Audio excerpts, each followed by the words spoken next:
We're going to move on to 9.01, adoption of the 2024-2025 school operating budget.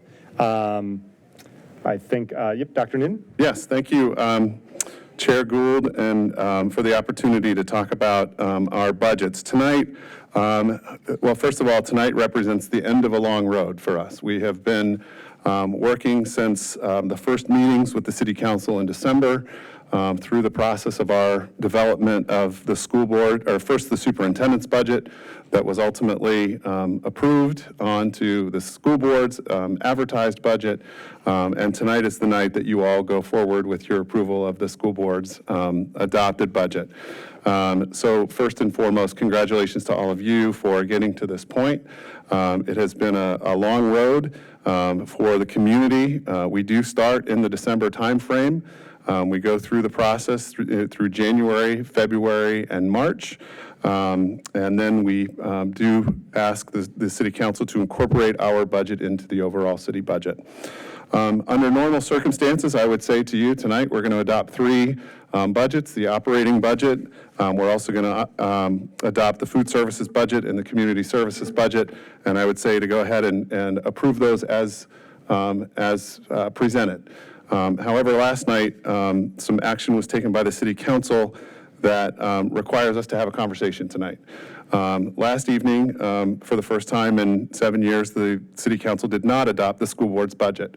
And as a consequence of that, we need to make some adjustments in the motion that we're going to prepare, that has been prepared for you this evening, to reduce the school's budget by $283,000.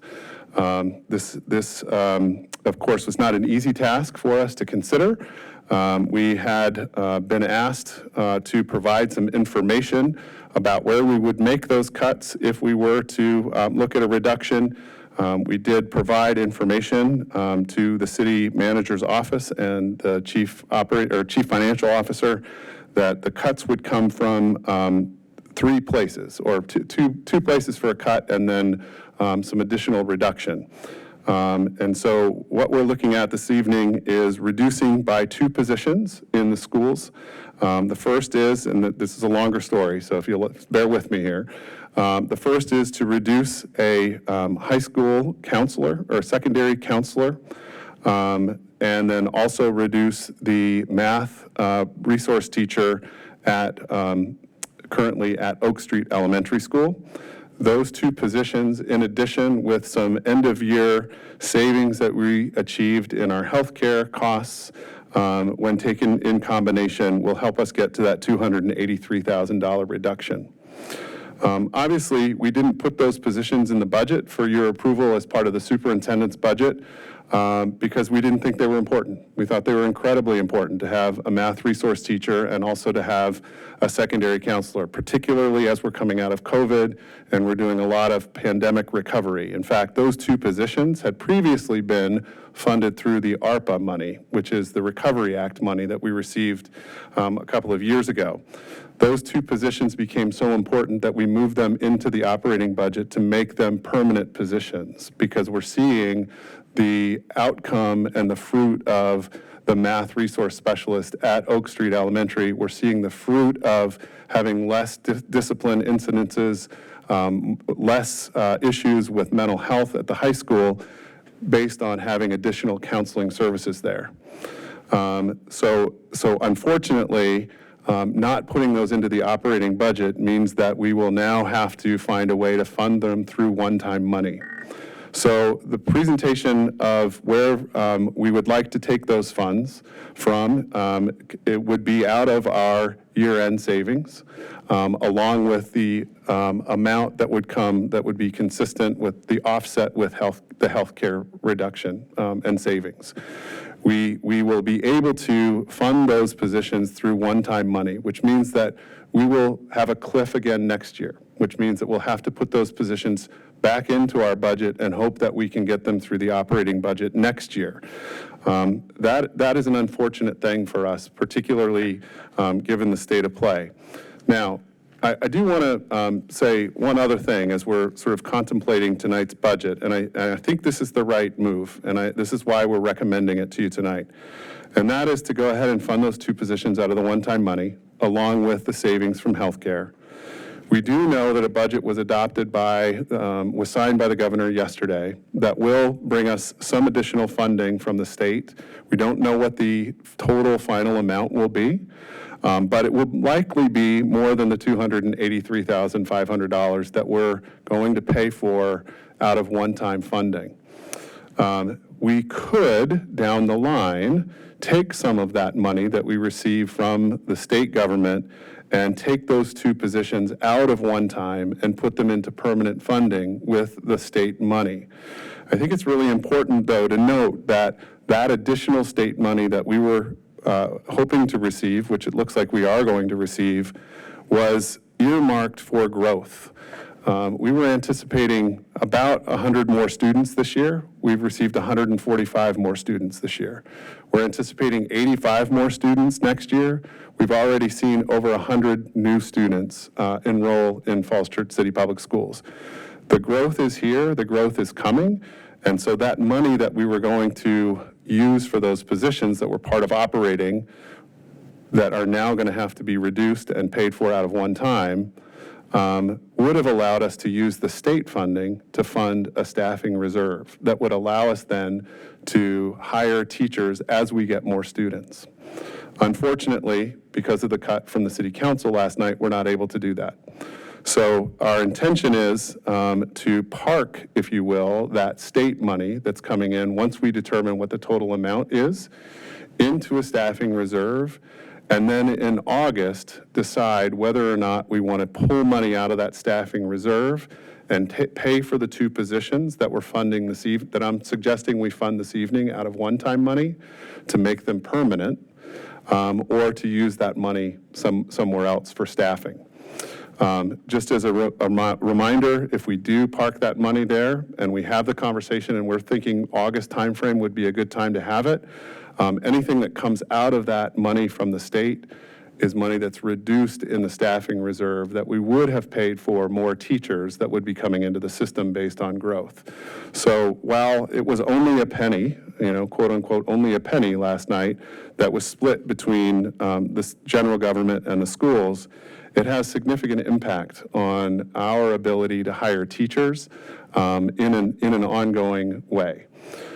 So with that, my recommendation tonight is to fund those two positions out of one-time money, take the state money when we have the final amount, put it into a staffing reserve, and then in August have a transparent conversation about how best to use those funds from the state moving forward. But by paying for those two positions out of one-time money, we will be able to have a balanced budget moving forward that funds the total budget that the school board had as part of your adopted budget.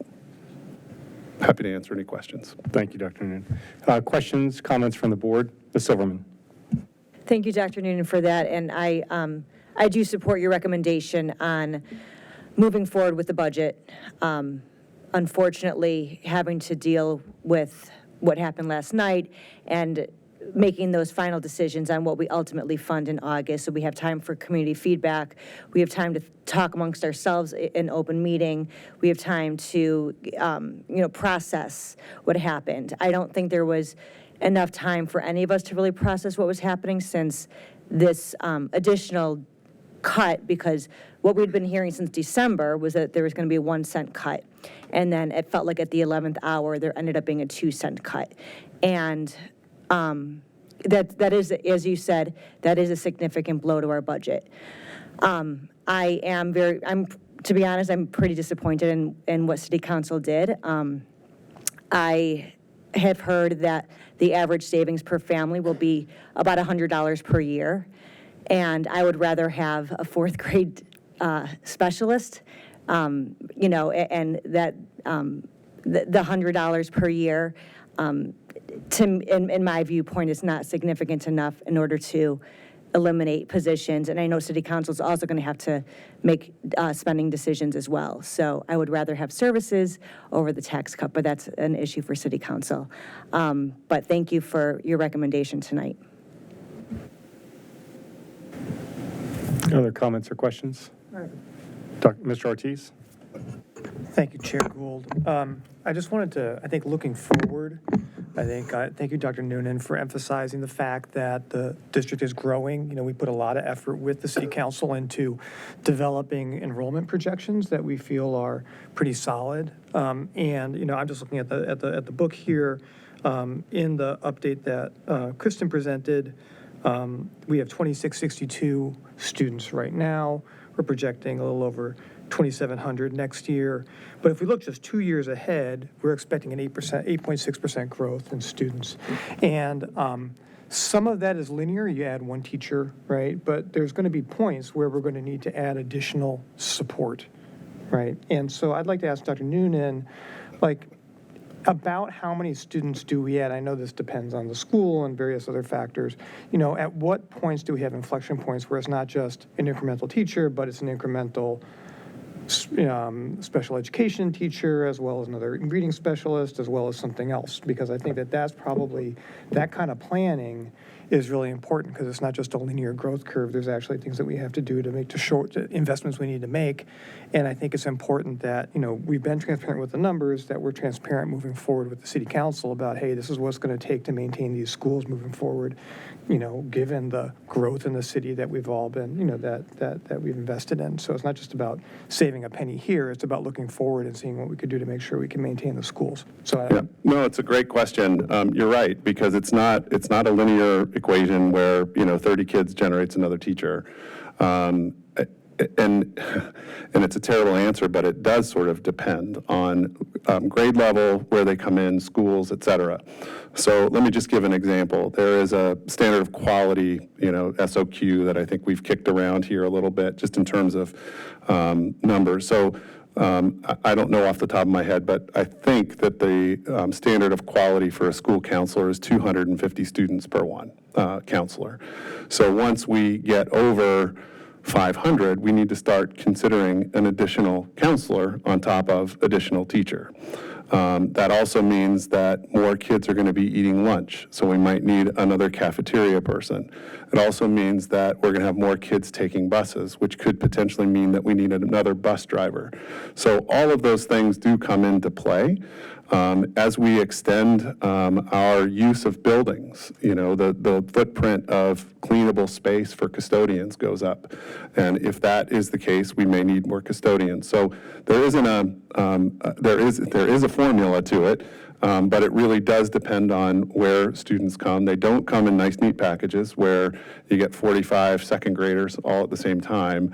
You know, you might get 10 here, 10 there, 15 here, 3 here. But it's interesting, because if you look at the standards of quality, it really is the related services that are likely to go up just as quickly, if not faster, than the classroom teachers.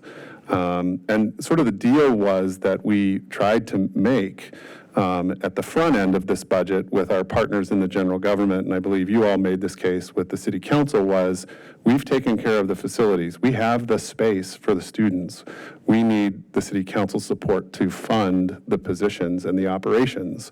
And unfortunately, that didn't happen last night, and so as a consequence, we're going to have to figure some things out. But one of the things we could do is, over the summer, sort of an analysis to see at what point do we need to add an assistant principal? At what point do we need to add a bus driver? At what point do we need to add related service people beyond just teachers? Because we haven't added positions, for example, to the central office. And as we have more people, there's more payroll, there's more HR issues, there's more curriculum development. There is sort of a waterfall and cascading effect to this, more than just one classroom teacher. So I appreciate the question. Other questions? Ms. Henderson?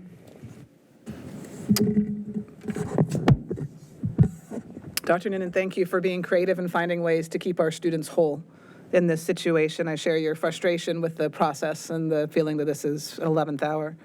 I just have some clarifying questions about, so in terms of thinking about planning forward, because one of the things I think is going to be really important for City Council to understand going forward is that these positions are recurring, however we're funding them. So as you called it a cliff, I would call it next year the budget's going to be just that much larger because these positions weren't in it. So there's a little bit of an optical illusion there about what the the whole cost of actually running the schools is.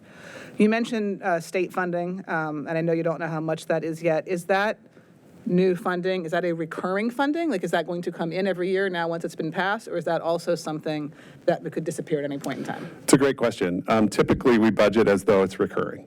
What we do know is that we are anticipating more state revenue than we got last year, but less than we anticipated. And the reason that we expect less than anticipated is the sales tax is reduced because the gaming, the skills game stuff came out of the budget. But we are expecting more funding than last year, and typically we get a little more each year from the state. Thank you for answering that. Second question, you talked about potentially moving these positions, which we clearly need in our schools, from one-time to recurring at some point in the year.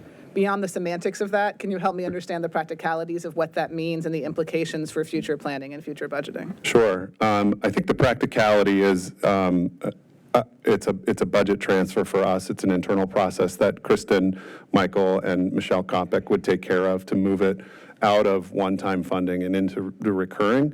The implications and long-term for us is that it grows, first of all, sort of to your point, it grows the budget, which we had intended to do, was to grow our budget by actually less than the amount of percentage that we were anticipating getting from the city council. We were expecting a 6% overall growth in the budget, not the 8% because of the way the dollars work.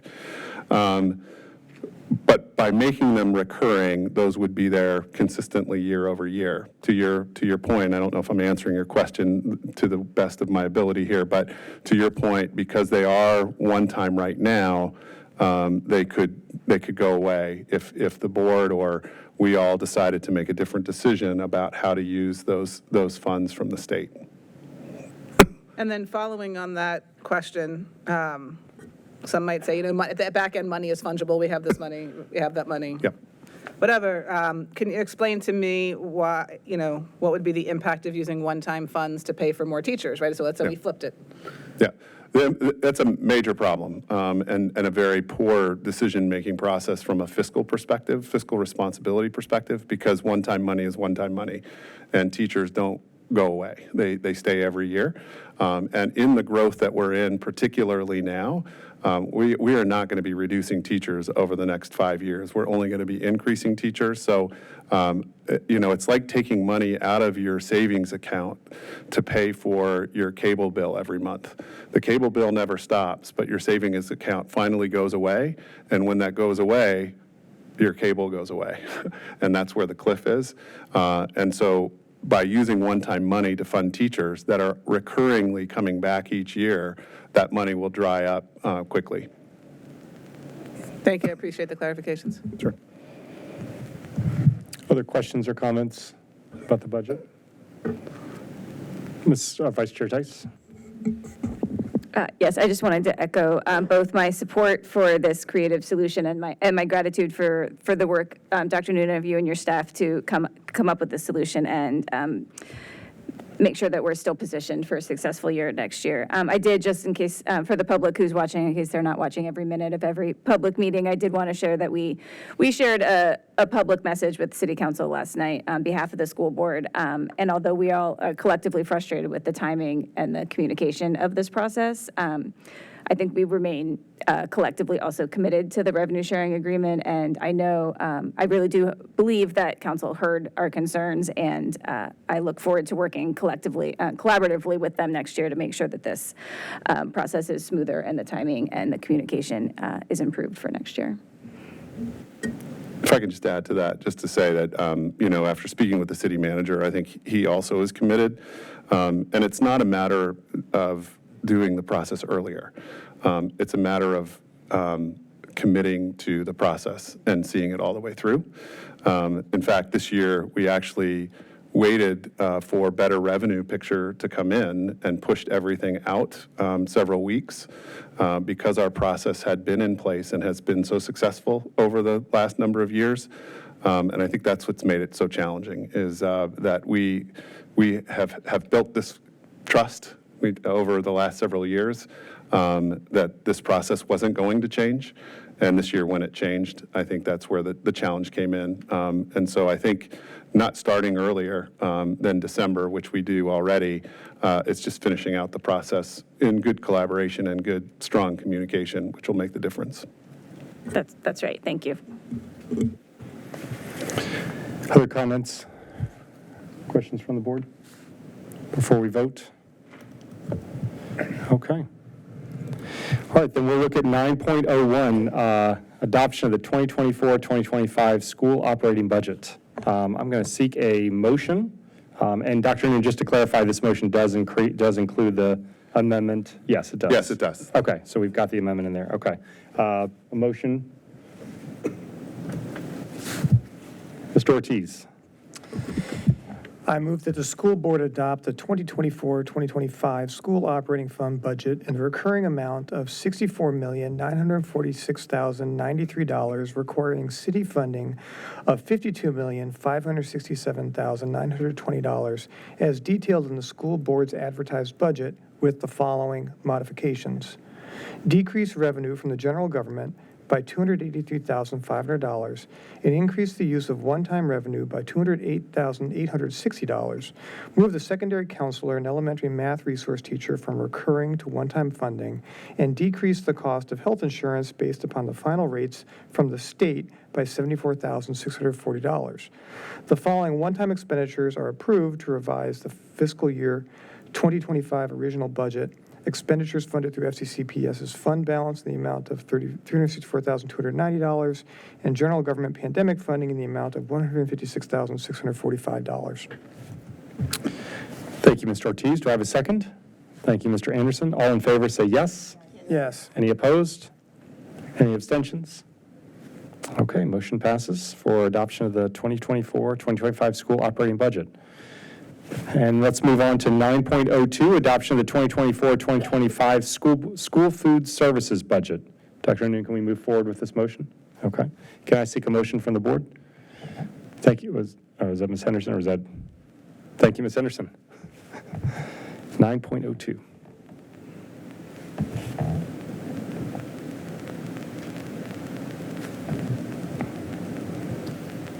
Sorry, computer's not working. I move that the school board adopt the 2024-25 school food services budget with receipts and disbursements in the amount of $1,519,553 as detailed in the school board's advertised budget.